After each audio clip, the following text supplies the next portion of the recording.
Godt. Vi skal starte med at sidde i vandet. Holde balancen. Spænd godt i mavemusklerne. Vægtene ned under benene og mødes. Og ud til siderne. De mennesker, der går til vandgymnastik, det er en meget blandet skare. Det er både ældre og gigtpatienter, men det er også yngre patienter, som har haft noget brud på skulder eller hofte, eller har været udsat for en ulykke. Så er det en rigtig god måde at genoptræne sin krop på.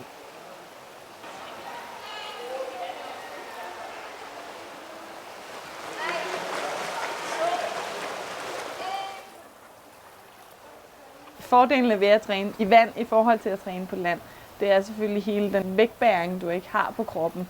Der bliver leden ikke lige så belastet, og det er der også selvfølgelig rigtig mange patienter, der har stor gavn af. Og baglæns. Baglæns. Stadig lange skridt. Vi skal lave lidt balance. Find en streg i vandet.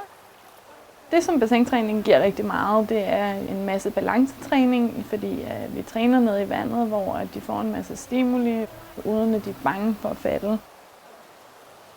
Bare det at bevæge kroppen imod vandmodstanden, det giver rigtig god styrketræning i sig selv.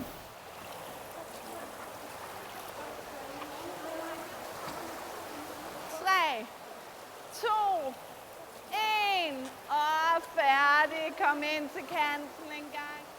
Den mentale del af træningen er jo også en stor del af velværet ved at gå til bassintræning. Jeg tror, der er rigtig mange, der oplever, at de måske ikke har kunnet en masse træning på land. Og når de så lige pludselig kommer ned i det her varme vand, så kan de rent faktisk lige pludselig en hel masse. Det tror jeg også rent psykisk giver en masse succeshistorier.